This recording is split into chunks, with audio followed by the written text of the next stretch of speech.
Olá, eu sou Sérgio Sena, professor do Instituto Brasileiro de Linguagem Emocional, e hoje eu resolvi começar uma série de vídeos para tratar preparatórios, para o Simpósio Internacional de Comunicação Não Verbal, que está na sua terceira edição. Eu resolvi participar desse evento e vou falar sobre o futuro da análise do comportamento não verbal. Essa é a minha reflexão sobre a minha contribuição para esse evento. É um tema complexo, é um tema que eu venho acompanhando nos últimos 25 anos. Ultimamente, nos últimos 3 ou 4 anos, tem havido uma reação muito grande de vários setores acadêmicos contra o que já estava estabelecido por aí. Eu quero fazer algumas reflexões sobre isso, apontando possíveis cenários futuros no médio e no longo prazo, dentro da minha experiência, da minha vivência, daquilo que eu venho observando, como eu falei, nos últimos 25 anos. E para fazer isso, é um assunto muito extenso, muito complexo. Eu resolvi fazer alguns vídeos preparatórios, principalmente para meus ex-alunos que gostam de acompanhar esse tema, terem uma noção do que eu penso sobre esses outros vídeos que estão por aí pela internet. A internet é muito bacana porque ela promove que as pessoas falem, que as pessoas coloquem o seu pensamento. Então isso é muito bom, porque você vai ver todo tipo de opinião sobre o assunto. E eu quero acrescentar mais alguma coisa daquilo que está sendo falado por aí. E eu, basicamente, para a gente começar a refletir sobre esse assunto, eu tenho 3 temas, digamos assim, e eu vou dividir os meus vídeos por esses temas. O primeiro deles é um pouco mais árduo, talvez algumas pessoas já estejam até um pouco cansadas, é sobre o questionamento do modelo de ciência. Então, tem o estudo da comunicação não verbal, do comportamento humano como um todo, ele tem muito a ver com isso. Tá? Então, esse é o primeiro bloco de raciocínios que eu quero fazer sobre a questão dos modelos de ciência, o que se espera, o que se consegue a partir deles, e como é que o estudo do comportamento não verbal se encaixa nisso aí. O segundo item é a questão do ambiente acadêmico como um todo e características pessoais e como as pessoas, por exemplo, se apropriam do conhecimento acadêmico, como é que isso é levado para a população geral. Tá? Então eu quero fazer alguns raciocínios, eu acho que isso ajuda a gente a entender bastante um pouco dessa crise que a comunicação não verbal, que o estudo da comunicação não verbal está passando. E o terceiro e último bloco, digamos assim, de argumentos e de reflexões que eu quero fazer, ele tem a ver com questões sociais mais amplas, como, por exemplo, possíveis violações a direitos humanos pela análise do comportamento. Isso foi uma coisa que eu sempre levantei, quem foi meu aluno sabe disso. Há mais de, 12 ou 13 anos atrás, quando eu deixei só o estudo e passei a ministrar cursos sobre isso, todos os meus cursos, eles levantavam essa questão de que qualquer análise comportamental, ela envolve riscos tanto éticos como de violação dos direitos humanos. E eu acho que ao longo desses últimos 10 anos, a humanidade caminhou um pouco para isso, e agora essa reação também se baseia muito nesse risco, que é um risco real, e as pessoas precisam entender um pouco sobre isso aí. Então, no vídeo de hoje, nós vamos tratar sobre a questão da crise no meio do estudo do comportamento não verbal em relação aos modelos de ciência. É isso que eu quero colocar aqui.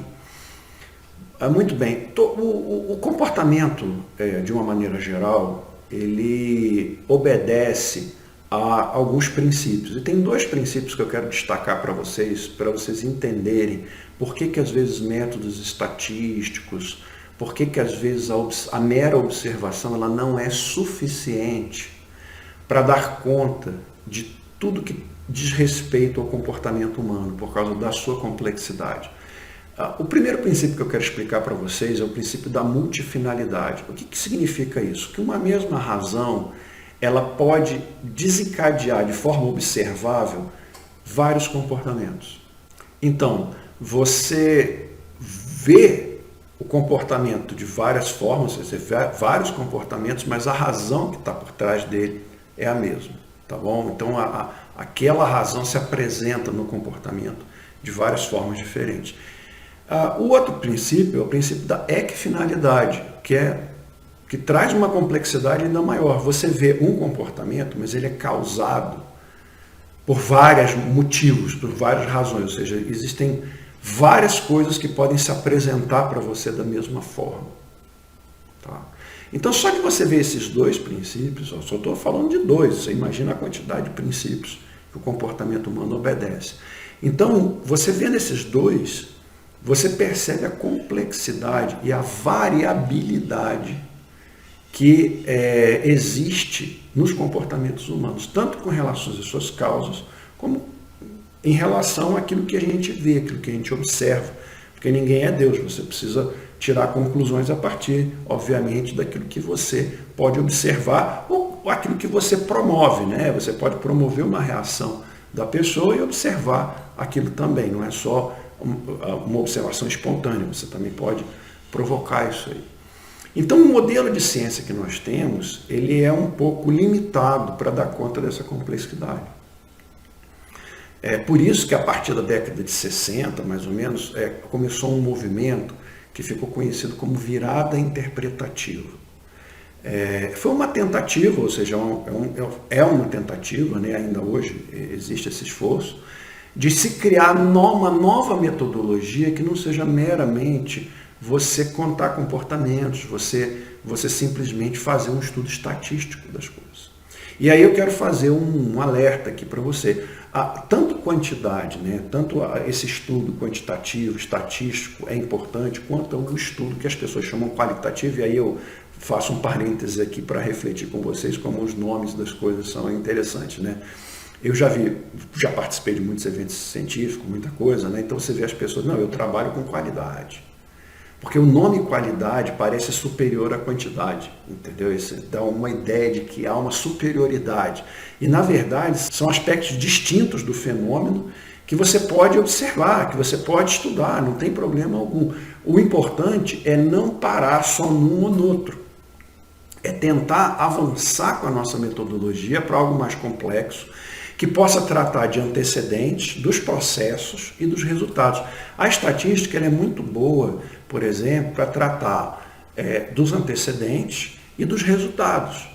Mas os processos psicológicos propriamente ditos, a estatística ela é um pouco limitada, principalmente se forem processos interpretativos que dependem da semiose, da semiótica, de você conversar com a pessoa, de você interpretar processos de significação.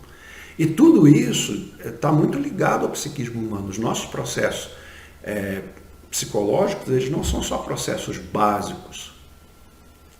Nós temos outro nome horroroso, né? Nós temos processos superiores. Parece que os processos superiores são melhores que os básicos, são mais avançados. Não é isso. Em algum momento, um pode prevalecer sobre o outro naquela composição de processos. E isso aí, os próprios nomes, né? Eu trabalho com processos superiores, eu não trabalho com processos básicos, como se as coisas pudessem ser separadas. E aqui eu introduzo um outro problema que temos nos métodos atuais. O conhecimento ele é muito fragmentado, ele é produzido de forma fragmentada. E isso é muito ruim. Por quê? Porque você tem que admitir de antemão que você tem uma visão limitada, fragmentada daquilo, o que normalmente não acontece. Cada um apresenta a sua teoria, cada um apresenta a sua parte como se fosse o bambambam. E nós vamos ver porquê disso num outro vídeo onde eu vou falar sobre o ambiente acadêmico, as características pessoais, e isso vai ficar claro porque que muitas vezes as pessoas têm a noção de que aquela fragmentação não existe e que aquela teoria resolve tudo, quando na verdade nós já temos que admitir de antemão que os nossos métodos são limitados, que a nossa capacidade de conhecer é limitada, que existem muitos processos encobertos que são relevantes e a gente não tem ainda uma metodologia para ter acesso àquilo ali, que os nossos acessos são sempre mediados por alguma coisa, principalmente pelos processos de significação da própria pessoa, e que isso traz elementos de incerteza para dentro das nossas conclusões.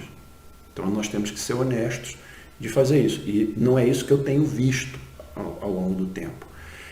Então, os nossos métodos, né? Porque eu uso o método científico, como se existisse só um. Como se o método aplicado às ciências naturais ele fosse naturalmente aplicável a todo tipo de análise do comportamento humano. O que obviamente não é verdade.